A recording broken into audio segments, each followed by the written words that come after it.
like a mouse. I am a bioinformatician at the Czech Centre for Phenogenomics, which means that I am working with researchers, with biologists, and helping them to analyze their data and automate the boring stuff. It means I am helping them with renaming files. You know, they do it manually one by one, and I can just write a single line of code, and I'm done. With reading text on images, with Excel files, I'm helping them with statistical analysis, with reports, and we are also working on some larger project like improving metabolomics, data analysis pipeline, and automate microcity image segmentation. Sorry for the strange words. I work in the Czech Centre for Phenogenomics. It's a research infrastructure, and it's located just on the border of Prague. You can see that here on the left it's Prague, and on the right it's like Centre Bohemia, for some grand reasons like that. And it looks like a normal building, but underground there are two floors which are filled with mice. That's because we are specializing on mouse models and mouse phenotyping, so studying mice. So what's a mouse model? You can maybe imagine some fashion show, and well, it's not like a fashion show, but sometimes it can look like a fashion show. See, mouse on a catwalk, but it's more like we are trying to model something. You can see you have a model train, which is like a big train, but just a small, but it has some similar features with the big train. Similarly, the mouse doesn't look like human, but it shares. Thank you. Yeah, it's better. It shares 95% of genes with human, and usually if you put some human gene into mouse, it will probably work. And if you have a human with disease, you will be able to make a mouse having the same problem. And that's a mouse model which mimics the disease in humans. And on these mice models we can research like mechanisms of these diseases and their potential treatments.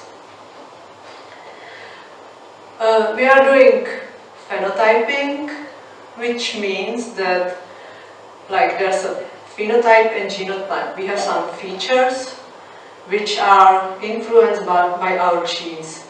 So there's some gene code which influencing, for example, the color of flowers or color of our hair, our eyes, and all these people have some different features which are influenced by their genes.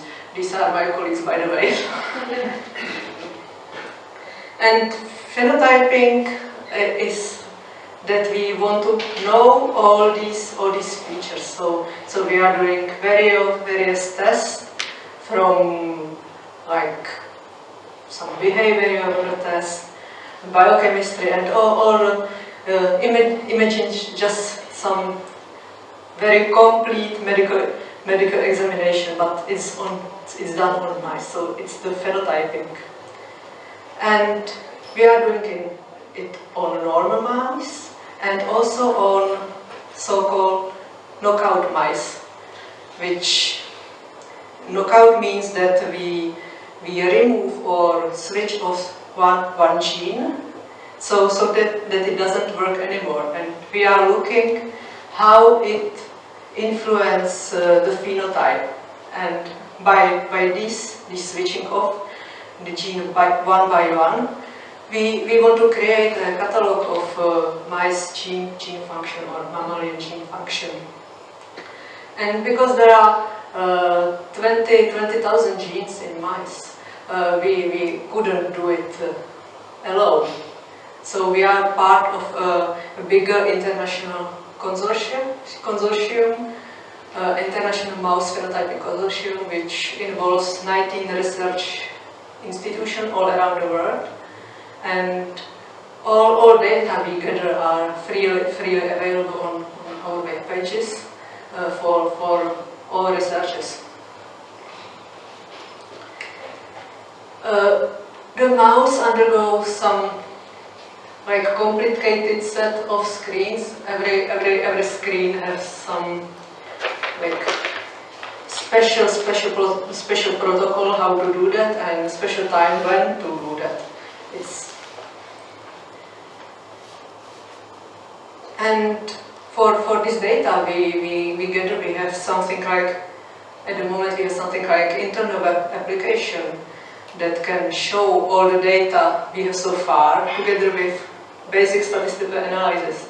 It's something that my colleague Ashkan wrote, and it's, yeah, I know I'm on PyData, but it's based on our web framework Shiny. It's something, if you are familiar with Plotly Dash or Flask, so it's something similar but in R. And this app serves to the researchers who are not familiar with data analysis tools to select the genes of interest and look on the data. So what we have discovered so far, no cure for cancer yet, but at our institute we find one gene which is linked with inherited myopia. It's when you see very badly.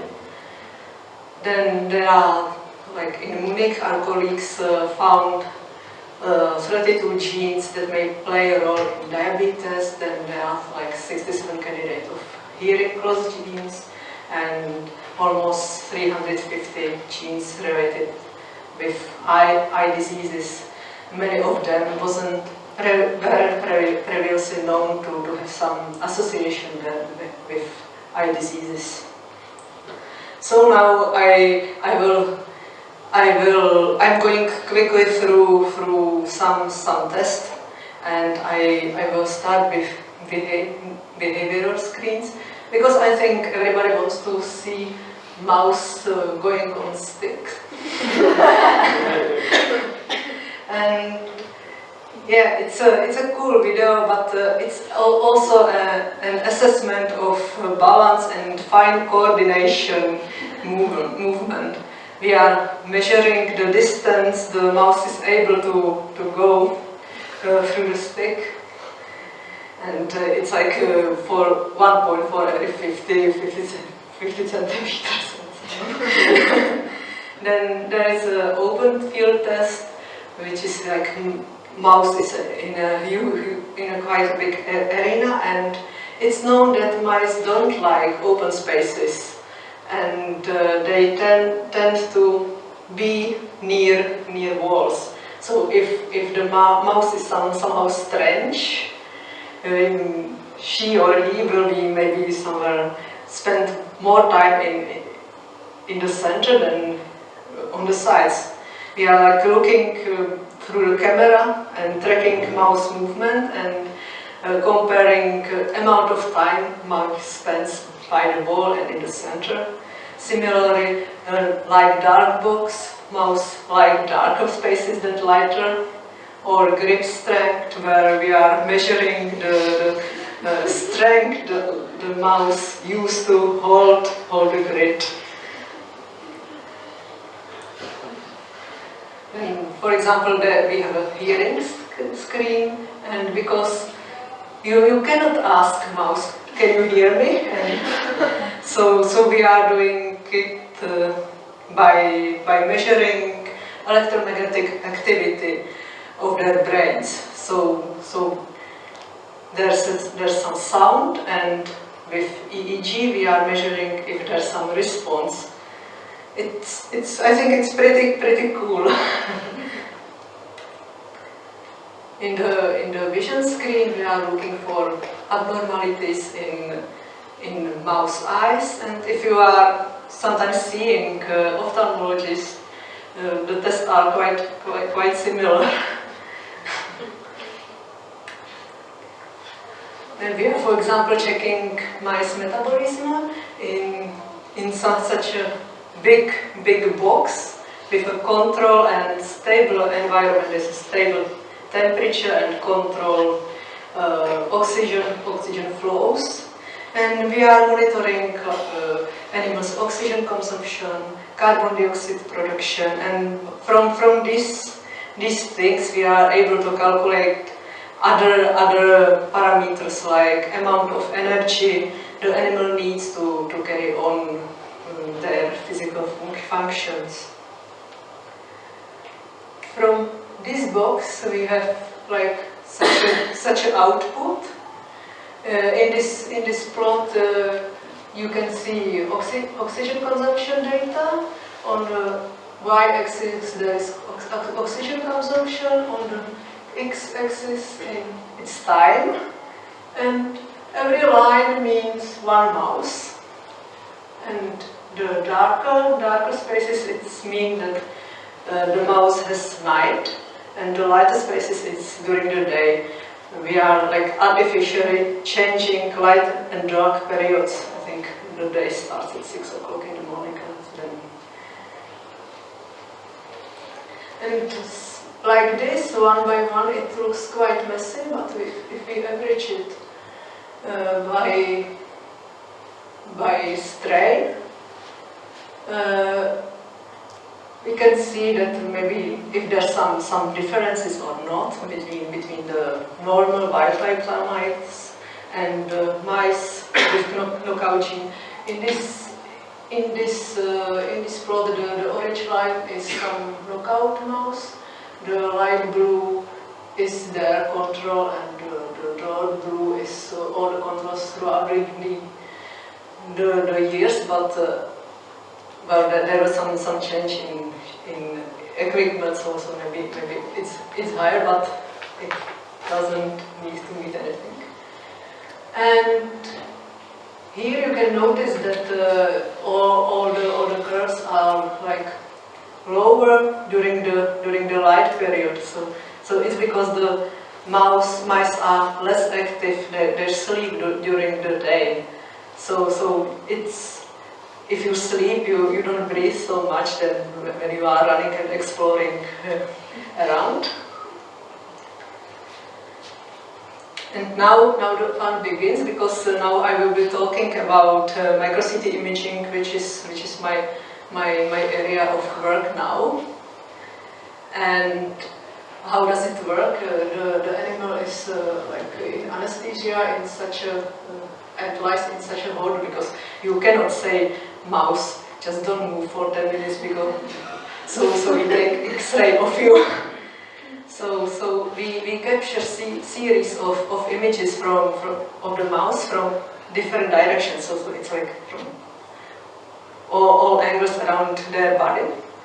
And from this we can reconstruct the data into like 2D cross sections, and also to a 3D model. Here you can see like soft tissues, and now I hope it will appear like bones. So I think it's really cool, because you don't do this thing so often with human patient, but we are doing it quite regularly on mice, and we can like see inside the mouse. And one of the why we are doing that, one of the tests we need to do in the phenotyping pipeline is that we are looking for body composition, for ratio of bones and lean mass and fat mass. In this image, I think bones are green, lean is yellow, and fat is pink. And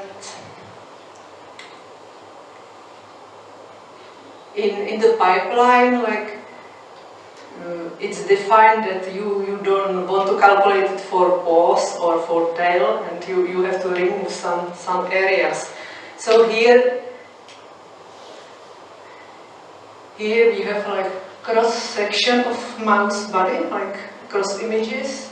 The first one is somewhere in the middle, and the second one is somewhere around shoulders, and these are somewhere at the bottom near the tail. And well, we have to remove like artifacts like holder. It's quite easy in the first image to remove the holder. You just choose the biggest mass in the image, and all the rest you don't want.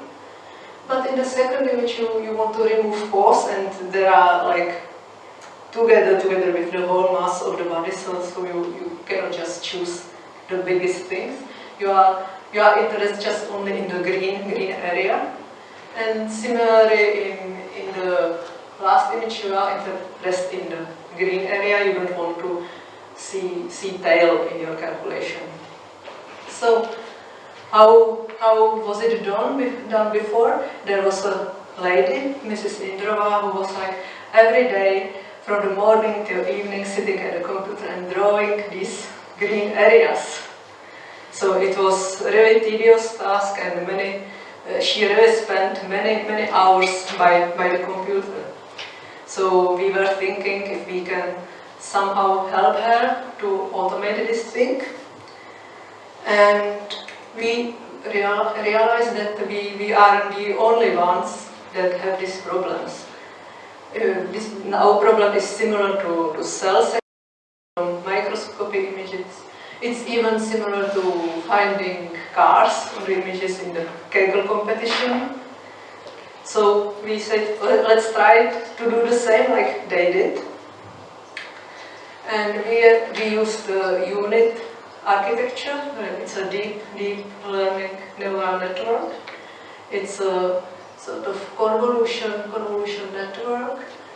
Here you have like downsampling part, and where the resolution of your like outputs are shrinking, and the upsampling part when you are going to bigger resolution. And I don't know if you are familiar with these networks, but just to have some idea what convolution is. That blue thing is like your input data. Then you have some metrics, and you do matrix multiplication to get the output layer.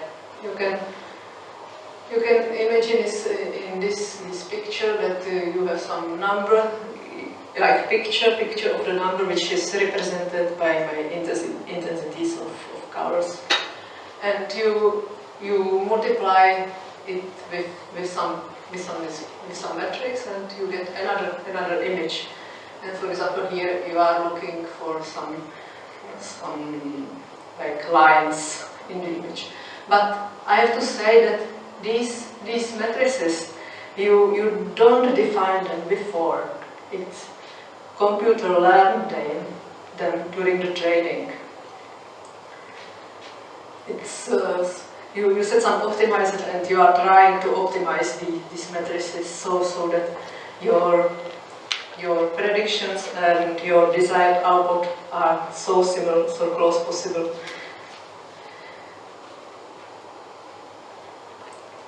We implemented it in PyTorch, and it's an open source deep learning library. It's developed by Facebook. It's based by Python. It's inspired by an old machine learning library, Torch, and it is quite simple API. Well, we were quite successful. We have more than 98% accuracy.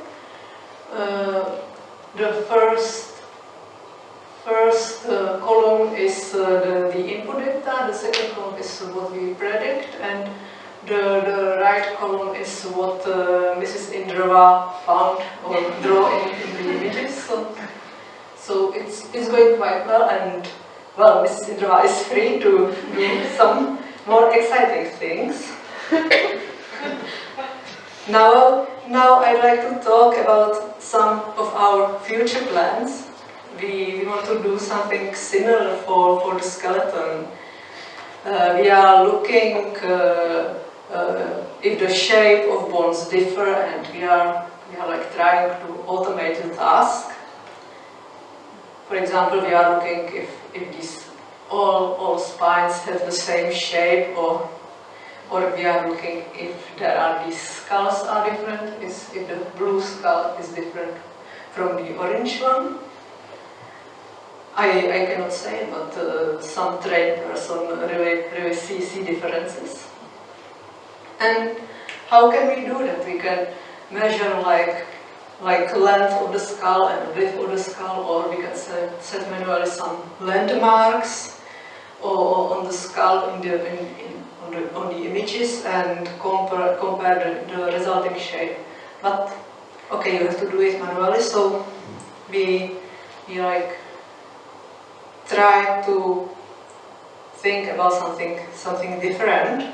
What if we compare the whole skull, the whole skull volume or surface?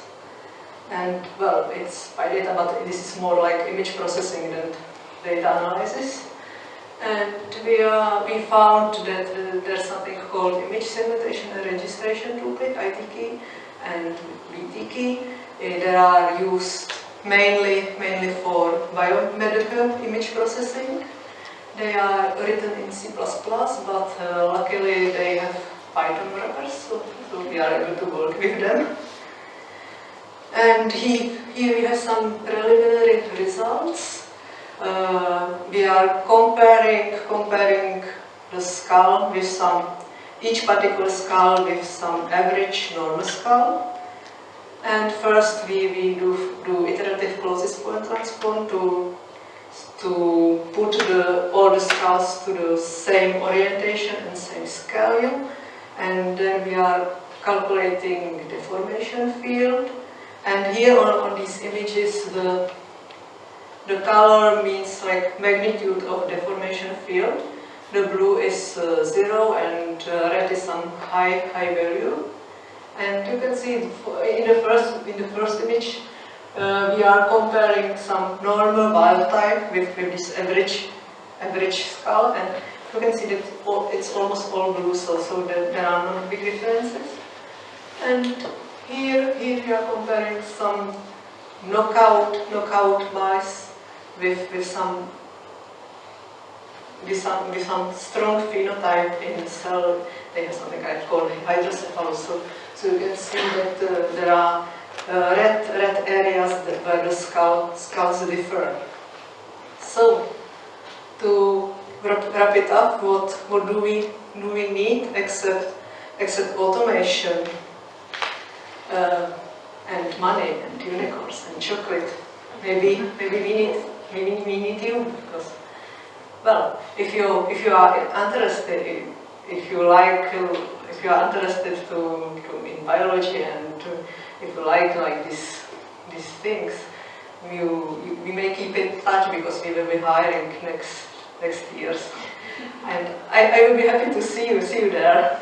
So I'd like to thank you to all the mice who made the research available, and also to all my colleagues, mainly to Ashken who made the Shiny app, to František Špoutil, who is like microcity imaging guru, to Maria Indrova, who made all the annotation which made the machine learning model training possible, and all the other colleagues, and also you for your attention, if you have any questions.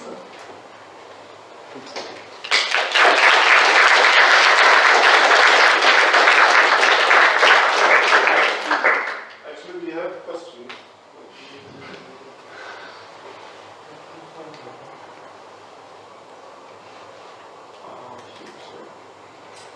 So, should all biologists have at least some computer science education, or is it better to have specialists? Well, it would be great if all biology has some education, because there are people which are not familiar with Excel or with some simple task with computers. But for the other thing, it's definitely better to have specialists, because you cannot like know everything. Another question, a short one. Why do you use mice?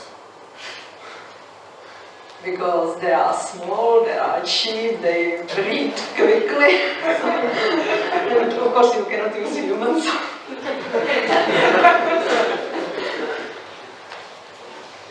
So how much of biology does a biostatistician need to know?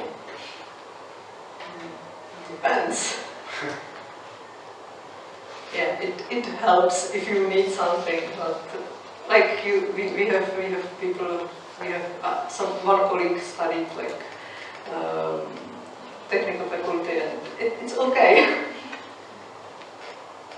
And the last one that I can see here, could you explain how does the accuracy work as an evaluation measure for the segmentation? So how does it work? Shouldn't you use a regression like evaluation measure? I don't know. We are using like a dice-based score, which is basically some difference between true and some ratio between true and false positive. No, it somehow works. Okay. So if there are any questions from the audience, there's one. I didn't notice. Okay. How do you knock out the genome? Yeah, there are at the moment we use mainly like CRISPR-Cas. If you hear about that, should I tell you more about that? Can you, when you do it, can you actually? I guess you have to wait for a new generation of mice to test it, right? Yeah. Okay. Thank you. You mentioned there's 19 research institutions doing the same type of work. Yeah. Do you also collaborate with the software and the automation processes? Do you share what you develop in Prague with the other institutions? Sort of. This is not really finished, and for this, for example, for this segmentation, I think we are the only center who use this microCD for doing that. There are other methods to do that. So for this not, but we share some other methods. Thank you. So time for a last question. Over there. You. No, I was pointing at you. When will the study be finished for all universities? Yeah, we don't know. Actually, I don't know that. I think that surely there's some time plan, but I'm not aware of that. And actually, when we are finished with knocking out gene one by one, we may want to study like combination of genes, because they sometimes work together. So it's never-ending work. I think it will be finished when the like funding will finish. That's the end. Okay, so thank you very much again.